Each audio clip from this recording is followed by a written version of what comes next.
各位老朋友，各位新朋友，下午好。I've been living in Shanghai for most of the last 20 years and doing a lot of events there for Forbes, and that's usually how we start out. So hard to change. I'm Russell Flannery. I'm a senior editor at Forbes. Thanks to Kevin and the Asia Society for inviting us to join this afternoon's wonderful, insightful event. Thanks also to the guests that are here today from MSK and the Asia Society. Congratulations to Kevin and the Asia Society for starting an important new center, which sounds like it will do an excellent job of looking for new fusions between different parts of society, not just in academia, but I think has great potential to bring together people from different walks of life. Who am I? I got started as a young Asia hand at the University of Wisconsin-Madison when I was studying China's agricultural reforms in the 1980s. And since then went on to open up Forbes' first ever bureau in the mainland in 2003.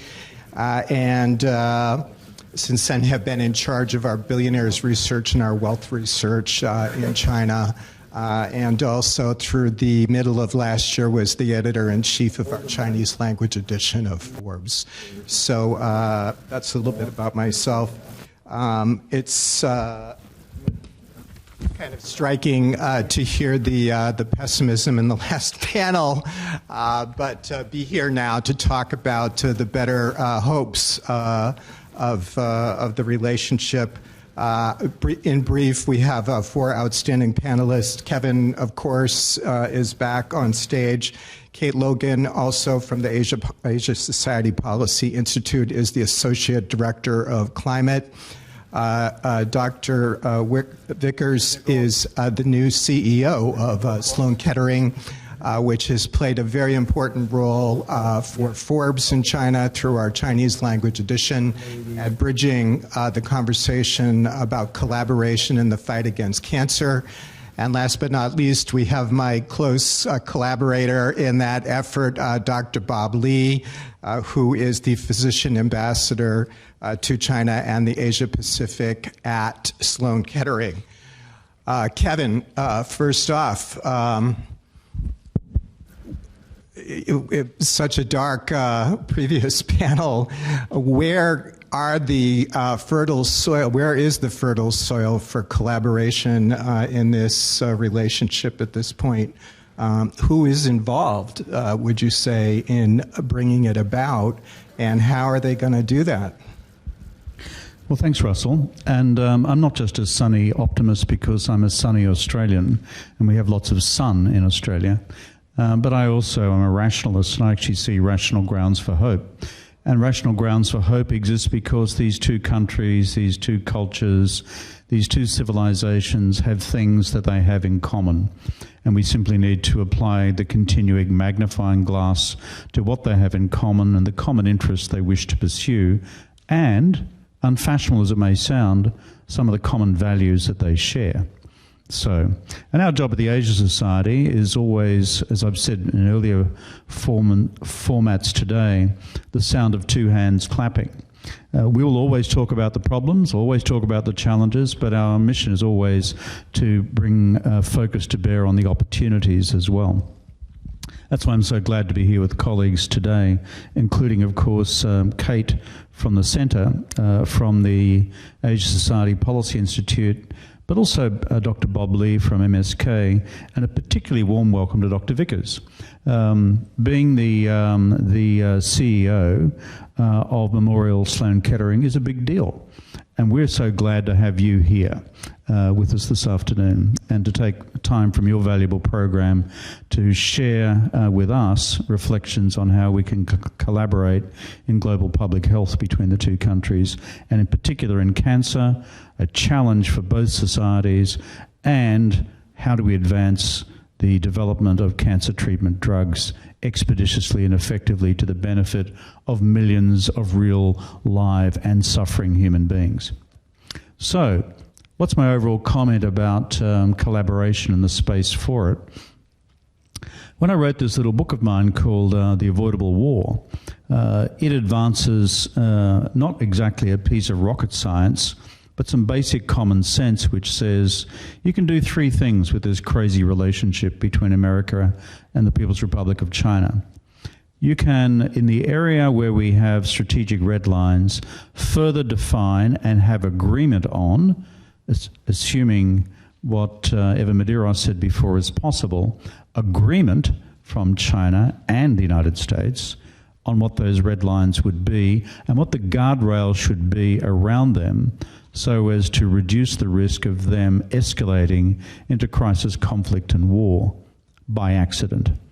And so that's Taiwan, East China Sea, South China Sea, certain scenarios of the Korean Peninsula, and of course cyber and space, each of which represent a cocktail of risks on a daily basis. Second, if you do that, then you can have what I describe as non-lethal strategic competition in the rest of the relationship, the rest of foreign policy, other elements of security policy, also the economic relationship, strategic competition in technology, and even an ideology, Xi Jinping's view for the world versus a liberal democratic view of the world. But then there's a third basket as well, which you can, with effective conceptual management of this relationship, bring forward, and that is still providing political and diplomatic capital in the relationship to encourage collaboration between China and the United States in areas of common strategic interest, by which I mean global public health, by which I mean global action on climate change, by which I mean continued global financial stability, because neither system has an interest in there being a global financial crisis Mark II or Mark III. And on top of that, a combined interest in global nuclear non-proliferation, because that's not in the interest of these two nuclear powers either. If Japan was to develop a nuclear weapon, if the Republic of Korea was to develop a nuclear weapon, if Iran was, and then the Gulf monarchies were to develop nuclear weapons in response, the proliferation impact around the planet would be monumentally problematic for these two major powers, China and the United States. So in summary, what I'm saying, Russell, is this. In a concept of managed strategic competition, if it can be advanced in practice, if it's of substantive interest to both Washington and Beijing as a mechanism for stabilizing the relationship, not normalizing it, just stabilizing it, then it can grow in these three different ways. A more stabilizing set of mutually agreed guardrails, a more stable and predictable set of non-lethal competition in other domains, but also the political space to do what all of our other panelists are here to talk about, which is good stuff which helps humanity. Back to you. So then it would be a top-down thrust that would still be required. It's top-down thrust in the sense of providing the space, but bottom-up in terms of providing the work. Like smart people like these oncologists or smart people like climate change policy specialists can actually do the real work on the ground. It's a question of providing the space. Kate, you have a long career already in climate. To what extent can we say that China is already being transformed by some of its work to achieve carbon neutrality? Well, thanks so much, Russell. And I think I have not necessarily had quite the long career that some others have had here, but really privileged to be a part of this panel and also just to speak to, not quite, speak to the importance of another issue that is really a defining crisis of our generation, especially my generation and those beyond me, which is climate change.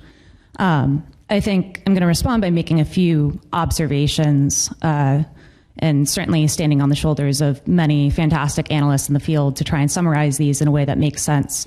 The first is that in September 2020 at the UN General Assembly, when President Xi Jinping stepped forth and made China's announcement that they would peak carbon emissions before 2030 and achieve carbon neutrality by 2060, this was a top-down announcement that really enshrined climate policy as economic policy. Of course, that's with many different headwinds sort of impacting the way that it plays out in the short term, but at least in the long term, among the many different development pathways that China could choose, they have chosen one that will achieve carbon neutrality by 2060, and that has since then trickled down into many different policies, most foremost due to this 1+N climate policy system, network of policies where there is one sort of macro level 1 policy, and then all of these different sectoral and topical focused N policies, sort of tangential but related to the 14th five-year planning system, and looking forward out to peaking emissions by 2030 and obviously achieving carbon neutrality by 2060, which are much longer term goals. That said, what is missing, and forgive me for using a term that many have been using in other areas earlier today, are key guardrails around when China will peak emissions and at what level. And that's critical because the science says that we have to peak emissions by 2025 if we are to maintain reasonable hope of keeping global temperature rise to below 1.5 degrees Celsius, which is the goal of the Paris Agreement, the REACH goal, or even 2 degrees Celsius, which is sort of what the lesser REACH goal is. And obviously, Dr. Rudd, my boss, knows that well, having been deeply involved in that process. So this is where it leads me to discuss a bit about this interplay between economic versus climate policy and what that looks like in practice in the near term. So I think one of the things that I want to point out is that in the midst of economic headwinds right now, it's really important to note, and I think this is something that's missing in general from the international conversation, that China has actually decreased its emissions in the last year. So quarter on quarter, if you look at the second quarter this year, there's an 8% decline since the previous year. And if you map that out over a year, that's actually around a 3% decline. And emissions have been sort of stalled. And one of the things this leads us to sort of analyze in terms of what this means for what I just mentioned about when and at what level China will peak emissions is this pattern of boom and bust with economic stimulus and how that relates to China's emissions. So previously, you have this story of economic slowdowns often resulting in industry-heavy stimulus, this idea of 国进民退, where many state-owned enterprises, which are heavy industry, are sort of boosted by the government, money is poured into them, and then you have a sort of increase in emissions as a result of economic stimulus.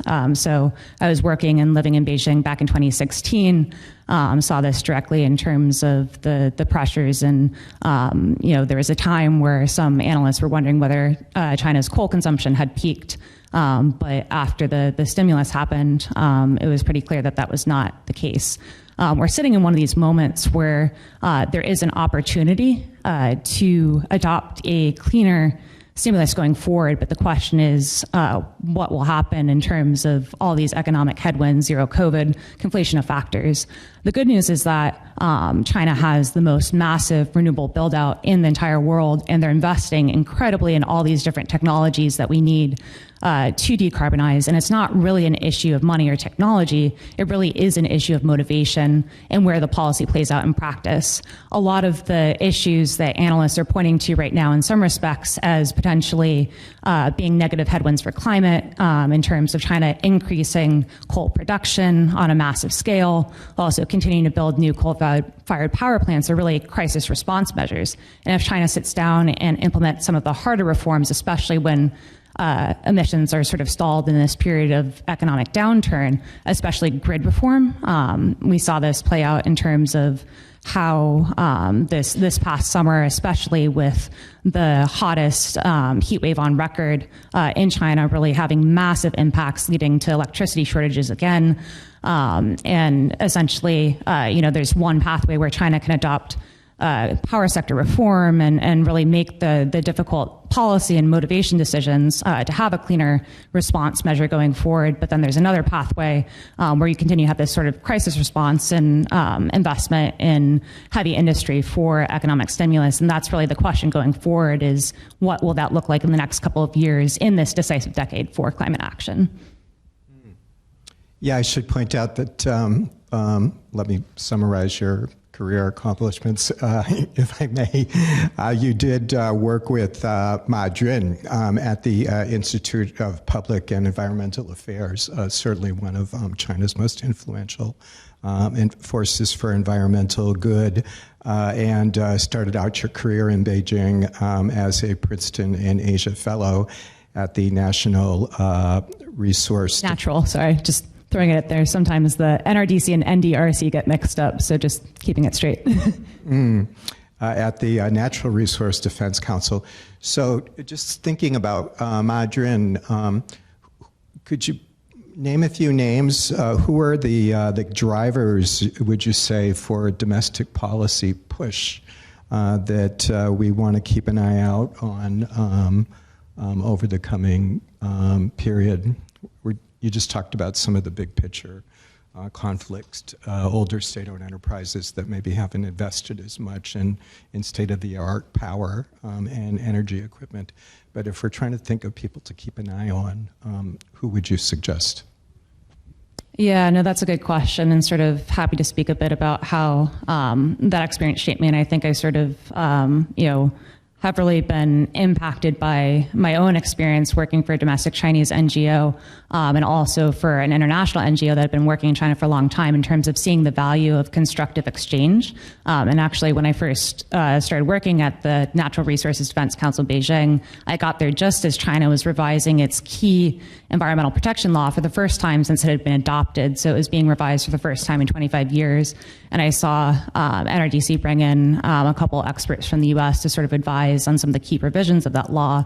And once it was passed, saw sort of a floodgate of new momentum open up because they established through that revision, key amendments for environmental public interest litigation. So courts became strengthened as a mechanism, and also for information disclosure and public participation in some of these areas. But taking the international experience and then adapting it to a way that really fit the Chinese governance model. And that was some of the work that I was doing at IPE, which you referenced, where Ma Jun, my former boss, who's a journalist turned environmentalist, really pioneered the use of information disclosure as a mechanism for improving China's environmental quality, and essentially established this database where he collected what was public information issued by the government, but was scattered across different sources and collated it into a unified database that could then be used on one hand to ensure that local governments would comply with all these different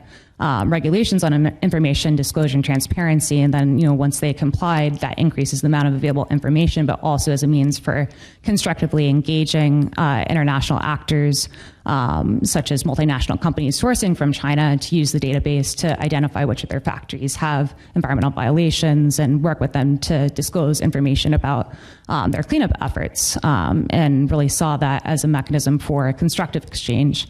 Mm-hmm. I think your question in particular is a bit more about right now, what are some of the positive areas that we're seeing domestically, if I got that right, or internationally, or a little bit of both. I'm happy to speak to either. Yeah, I was thinking about Madrid in your past, and how in today's environment it's so difficult to get an accurate read on what's happening on the ground. I think especially if we're here in the U.S., there's a wider gap on the people-to-people exchanges and the information side, wider gap than there's been in decades. And I think that an important goal of the new policy center for here will be to bring in more Chinese language resources and help with the transparency. But my question was actually about who should we be following on WeChat? who do we really want to try to keep an eye on that's a catalyst for good and that's an influencer in the environmental debate in China?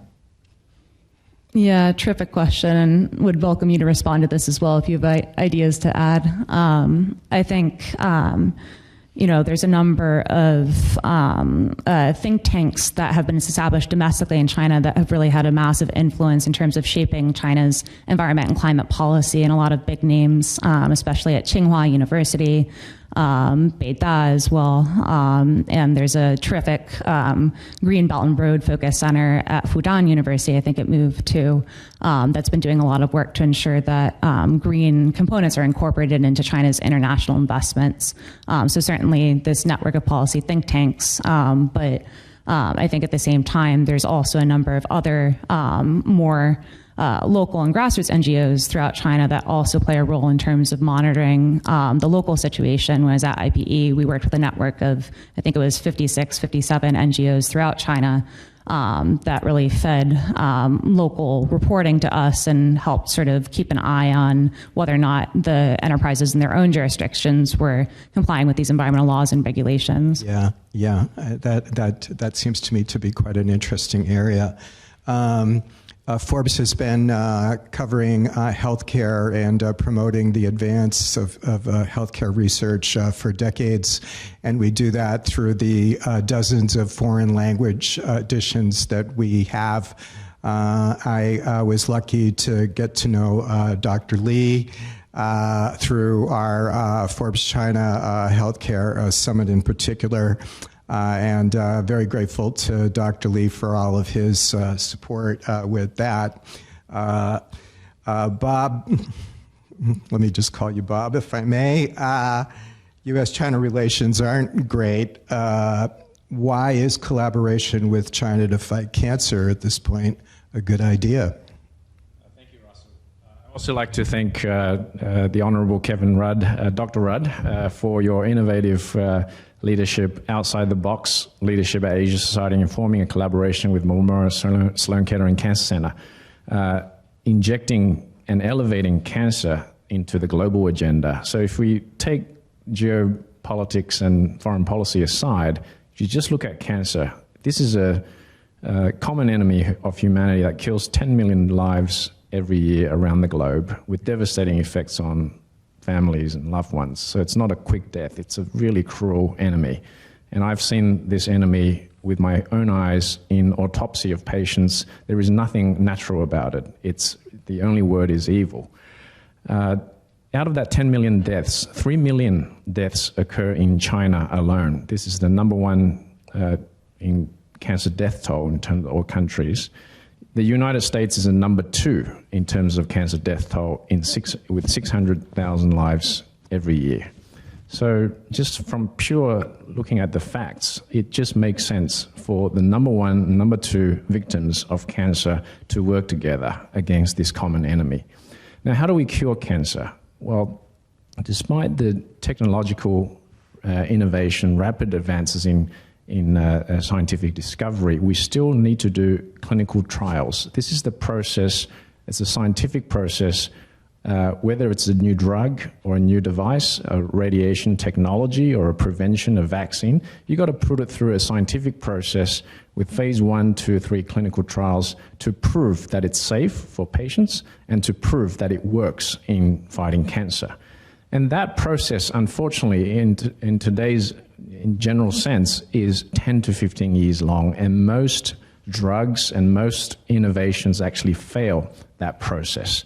And we've only got, if you do that a few life cycles, that's anyone's career, anyone's lifetime. If we just stick to that status quo, we're never going to cure cancer. Our grandkids are going to be faced with the same problem, and their grandkids the same. And this is frustrating to our patients and the families who are suffering today. So, however, clinical trials have evolved over the last few decades, particularly in the last decade, where international clinical trials have become a real reality. And this is where China has actually really demonstrated its contribution. And we are seeing glimpses of that hope of getting to that promised land of a cure for cancer. For example, the story of the targeted therapy EGFR inhibitors for lung cancer. Lung cancer is the most deadly cancer of all. It takes 2 million lives every year, and it's just bad. Now, however, the EGFR inhibitors have been developed over the last decade, and in a large sense with Chinese contribution, because it happens that these EGFR mutations that drive a large proportion of lung cancers actually occur more commonly in women, in never smokers, and in Asians. So just by the sheer scale of the Chinese population, their participation in international trials of EGFR inhibitors have really accelerated the pace of that development. It's led to US FDA approval of EGFR inhibitors, as well as a world record in approval of AstraZeneca's Tagrisso from first in human trial to US FDA approval in 2.5 years. So instead of 10 to 15 years. So that's an example of what the scale of contribution and also the diversity of biology. When you traditionally international trials in the 90s and the early 2000s have been largely United States and Europe, largely in a white population. But with Asian participation, there's now a diversity of participants and more discovery, rapid discovery and acceleration to approval. So that is the sheer scale and the diversity really accelerate that pace from 10 to 15 years to just 2 to 3 years. And the vaccine story, of course, the cancer vaccine, the HPV vaccine for cervical cancer was approved in 9 days in China after a change of regulatory policy when China joined the International Council of Harmonization and for the first time recognizing foreign data in mainland China. And rather than doing the same trial 10 to 15 years again in China, they recognize the data, it's harmonized 9 days with just enormous impact in terms of the number of lives saved. So there's a lot of potential there for US and China to work together to fight this common enemy. Yeah, larger trials lead to faster testing of new drugs and the discovery of treatments that can save lives. Dr. Vickers, this sounds good in theory, but how does it fit in with what the U.S. is doing right now, particularly under the Biden Cancer Moonshot Initiative? Thank you, Russell, for having me here, and Honorable Kevin Rudd for inviting me. It's an honor, even in my early days, to participate, and it's certainly evident it's a priority with key leaders at Memorial, Dr. Lee and Sir Murray Brennan, who are leading our effort. I think it fits in large part because of both the mission of MSK, but also in the bigger picture of the Biden Moonshot Initiative. The opportunities to move drugs and to move them in a rapidity that can affect lives will often occur in a more effective way, as Bob described. It's engaging in the process of not only the discovery of the new targeted therapies or immunotherapies, but to truly make them work, there must be that proof of safety. It must require, in order to really be effective, the broad diversity that represents the scope of cancer disease in the world. And then there obviously needs to be efficacy. And so I think for many of the things that have been put forward to take place, it'd be short-sighted not to understand that international engagement is going to be critical in order for us to accomplish the goals of curing cancer. That's certainly, I think, the fundamental part of the mission at MSK is to be able to lead the world in this space, and probably the most practical way to do it is through clinical trials. And that's the way that we actually prove what we've conceived both in a lab and in an animal model actually will have the impact we want to see in patients' lives. Thank you. Bob, of course, you're working with Kevin now on the Cure for Cancer initiative. Can you tell us a little bit about that? Yes, so this is a human mission, and in the last Forbes China Healthcare Summit, which you had kindly hosted, Russell, we had Greg Simon, the inaugural director of the White House Cancer Moonshot, calling this a human moonshot. So it's not just an American moonshot, but the whole of humanity. And this is, and just hearing Dr. Vickers' vision for MSK to be that, playing that global leadership role, to be the center of the world is invigorating. And this is a movement that really everyone has a role to play, whether you're coming from academia or from industry or from media, from policy leaders, from governments. Everyone has a role to play. And we need to get the message out of what is a clinical trial. Even my patients are still having a hard time understanding on the first visit. We need to better inform and empower our patients and their families of clinical trials are recognized as the best treatment of all cancer care. If you sit a board exam, the A, B, C, D, E, the multiple choice exam, the clinical trial is always the right answer. And because that is the treatment that incorporates today's best care and then attempts to go above and beyond that. And that's what a trial is, highly regulated, highly transparent. But we need that message to get to the public. We need the media leaders to help us spread the word. We need patients to be empowered. We also need navigators to help patients get onto those trials. We need the government policies to be laid out that is so patient-centric rather than get stuck with the bureaucracy or with geopolitics. So the movement is now, we call it a movement because we're really getting leaders from Forbes, media, also from Bloomberg New Economy. We had, thanks to Kevin's leadership, we formed a international cancer coalition at the New Economy Forum, and where we gathered the US FDA with top regulators around the world, along with industry leaders in biopharmaceutical companies and technology companies, as well as leading academic centers and the National Cancer Institute. So this is, we have to do this together outside of our the silos of our own profession, but reach out because it's a human moonshot, getting it together, and we may be able to accelerate that pace of cure and see it, realistically see it in this lifetime. My patients want it in their lifetime, so even faster. Dr. Vickers, would you like to suggest an agenda for wider collaboration? At the global level, at the domestic level, in the fight against cancer?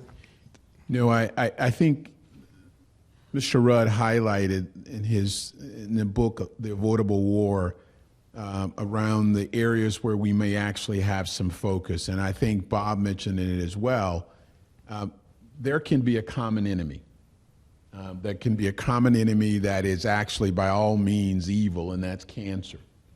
And I think we can establish an opportunity of mutual good and benefit across the entire globe, with there being really credible interest not only in the United States, but in China, in Africa, and in Europe around this enemy that kills nearly 10 million people a year.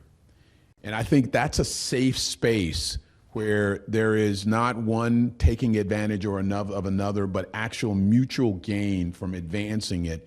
And I think, as Bob highlighted, a part of the standard care of delivery and the complex nature of treating cancer is having clinical trials available.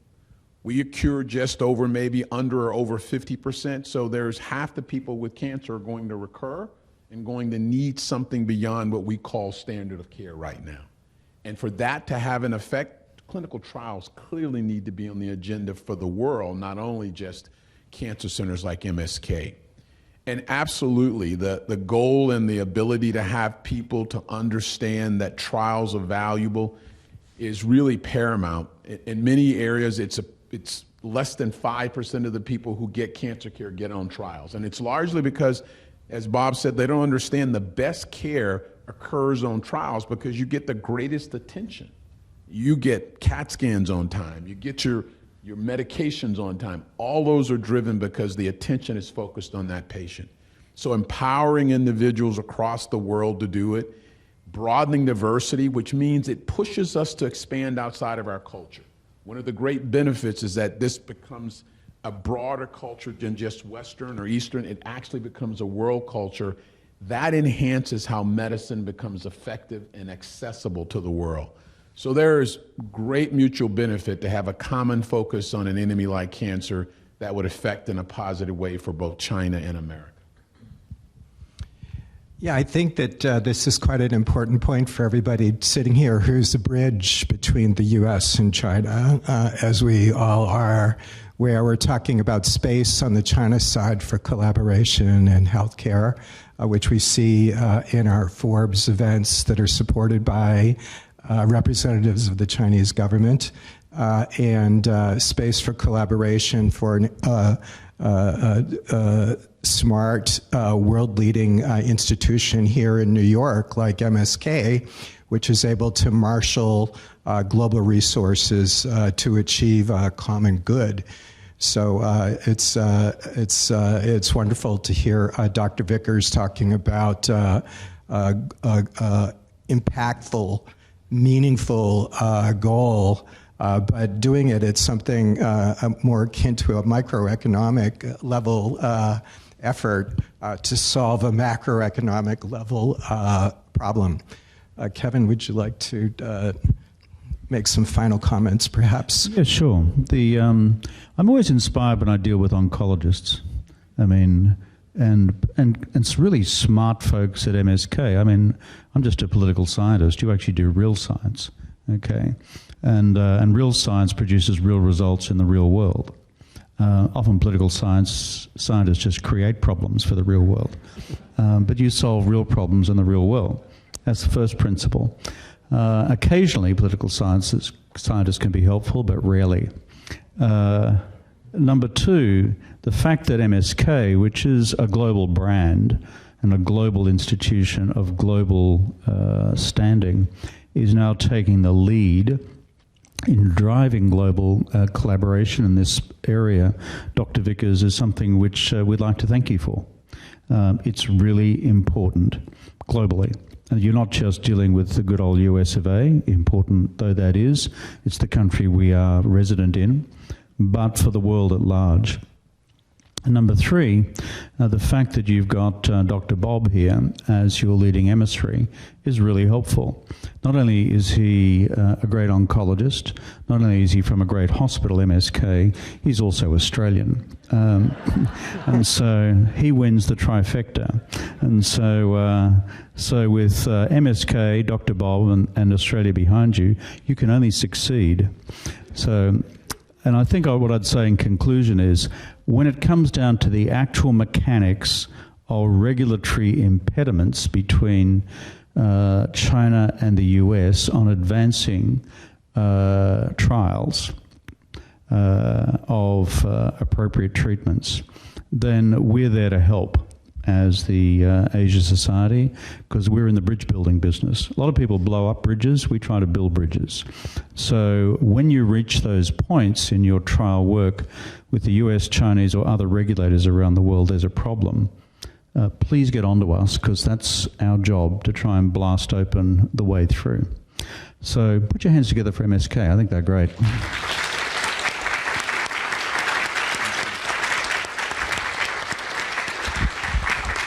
Thank you, Kevin. So I wanted to add that Asia Society is really a think, do tank. So under Dr. Rudd's leadership, you've actually played an important role in the fight against cancer. The US FDA had worked with us on the Project Orbis, which is a initiative, government agency initiative, getting agencies from around the world to simultaneously have a mechanism to simultaneously review innovative products and new discoveries, and to potentially simultaneously approve it and to get mass access to patients in their own countries. Many countries like Australia has joined, Canada, Brazil, Singapore, Switzerland, UK, but China has not. And through Dr. Rudd and his team at Asia Society, we've been able to formulate dialogue with the China side, with the National Medical Products Administration, a very highly influential minister, Minister B from China, who actually was instrumental in getting China to join the International Council of Harmonization. This was the story behind 9 days for Gardasil 9, just a sea change, and created the whole biotechnology industry in China subsequent to that regulatory change. So Dr. Rudd has actually created really that space, and China has not yet signed an agreement to collaborate on Project Orbis, There's a lot of goodwill between the regulators that actually both sides want to do it. It's just not the right political time, and nobody wants to stick their neck out at the moment. But Dr. Rudd is keeping the finger on the pulse, and there may be an opening at some point where both countries, instead of, yes, you've got to compete, but instead of fighting all the time, maybe do something productive. Help us cure cancer, get us to that promised land, and with your visionary leadership at Asia Society and also the global vision of Dr. Vickers, I can see, and us working all together, that'll take us really to the promised land. I want to see it in my lifetime. My patients want it in theirs. Thanks.